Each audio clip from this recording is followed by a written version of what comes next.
आज माणसाकडे सगळ्या गोष्टी आहे. माणसाकडे इंटरनेट आहे, माणसाकडे मोबाईल आहे, माणसाकडे लॅपटॉप आहे, माणसाकडे टीव्ही आहे, माणसाकडे सोशल मीडिया आहे. पूर्ण जग माणसाच्या हातात आहे. पण तरीही आज मन रिकाम आहे. मग इतकं सगळं असूनही या आयुष्याचा मला अर्थ का वाटत नाहीये? हा ना आळस आहे, हे ना डिप्रेशन आहे, हे ना कुठला स्ट्रेस आहे, हे काहीच नाही आहे. मग हे नेमकं आहे काय? तर हे आहे एक्झिस्टन्शियल क्रायसिस. शब्द जरा काळजीपूर्वक ऐका. हा आहे एक्झिस्टन्शियल क्रायसिस.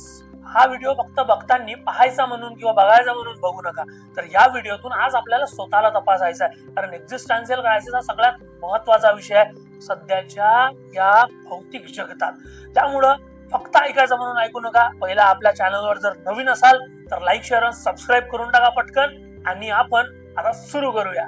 तुम्हाला माहिती आहे का एक्झिस्टन्शियल क्रायसिस मध्ये कोणत्या कोणत्या गोष्टी होते? असं असते, आपलं आयुष्य चांगलं चालू असते, आपल्याला कधीतरी आपल्या लाईफचं मिनिंग सापडते आणि आपण त्या मिनिंगच्या मागे धावत जातो. पण असा एक क्षण येते की या मिनिंगच्या मागे धावताना पूर्ण आयुष्यच मिनिंगलेस वाटायला लागते. पूर्ण आयुष्य मिनिंगलेस वाटायला लागते. कसं होतं आधीच्या काळात जेव्हा आपले आजी आजोबा होते त्यांचं जगणं कठीण होतं. कारण आधीचा काळ होता, जगणं कठीण होतं, पण त्या जगण्याचा अर्थ स्पष्ट होता.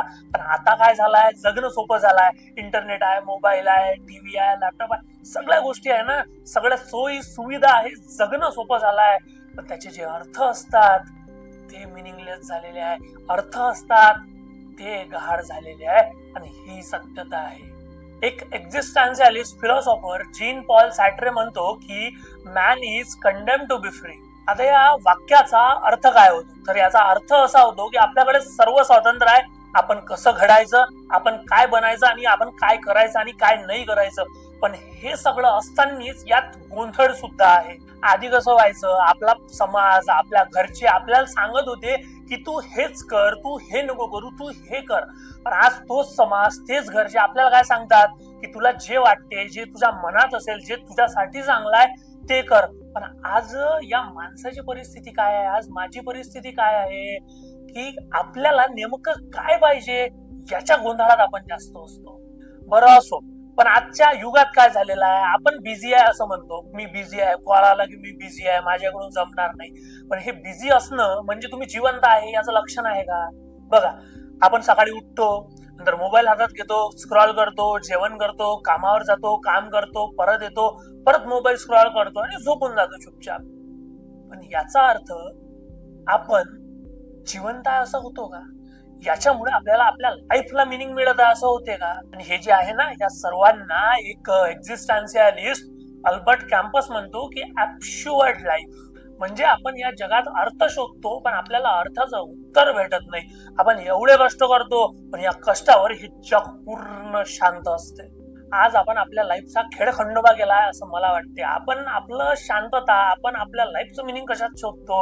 आपण एखादी पोस्ट अपलोड करतो, आपण एखादी पोस्ट करतो, त्याच्यावर आपल्याला भेटलेले लाईक्स, त्याच्यावर भेटलेले आपल्याला फॉलोअर्स, त्याच्यावर भेटलेले आपल्याला शेअर्स, त्याच्यावर भेटलेले आपल्याला सबस्क्रायबर, ह्या सगळ्या गोष्टी आपल्या मनाची शांतता, आपल्या मनाच्या सगळ्या गोष्टी आज ठरवून राहिलेल्या आहेत. आणि असं वाटतं की या गोष्टीतून काहीतरी आम्हाला भेटून राहिलं तर ते आमच्या लाईफचं खरं मिनिंग आहे. पण ते खरं मिनिंग नसते, ते आपण उधार घेतलेलं मिनिंग आहे. पण एक्झिस्टन्शियलिझम काय सांगतं तुम्हाला माहिती आहे का? एक्झिस्टन्शियलिझम म्हणतं की तुमचं आयुष्य पहिलं येतं आणि त्याच्यानंतर तुमच्या आयुष्याचा अर्थ येतो. मग आता याच्यावर उपाय काय आहे? उपाय मी सांगतो. ना ना ना, उपाय मी नाही सांगत, उपाय एक्झिस्टन्शियलिझम सांगतो. की उपाय याच्यावर एकच आहे की जीवनाचा अर्थ हा कधीच मिळत नसतो. आयतं काहीच मिळत नसते. जीवनाचा अर्थ हा बनवावा लागतो. जीवनाचा अर्थ हा शोधल्यापेक्षा बनवावा लागतो. The struggle itself is enough to fill a man's heart. आता येऊ आपण या व्हिडिओच्या कन्क्लुजन वाल्या पार्टवर. इथं आपण एक गोष्ट डिस्कस करणार आहे की जिथं तुम्हाला तुमचं आयुष्य निरर्थक वाटते, तिथं तुम्ही स्वतःला कमजोर समजून घेता. ते कमजोरपणा नाहीये, ते आहे की तुम्ही तिथं तुमचं आयुष्य जाग करण्यात लागले आहे. तुमचं आयुष्य तिथून नवी भरारी घेणार आहे. तुम्ही जागे होत आहात. आणि लक्षात ठेवा, मिनिंग हा सापडत नसतो, मिनिंग हा घडवावा लागतो, मिनिंग हा बनवावा लागतो. आता असं होईल ना, मिनिंग शोधण्याच्या या आयुष्याच्या प्रक्रियेत आज सापडणार नाही, उद्या सापडणार नाही, परवा सापडणार नाही, पण एक दिवस तर तो सापडणारच आहे. बस तेव्हापर्यंत थांबू नका आणि मस्त एन्जॉय करा लाईफ.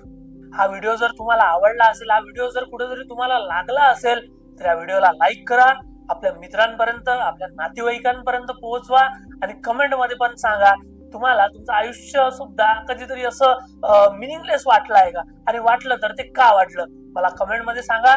आपण नक्की बोलूयात. आणि तेव्हापर्यंत या कल्पक क्रॉनिकलला द कल्पक क्रॉनिकलला लाईक करा, शेअर करा आणि सबस्क्राईब करा. धन्यवाद.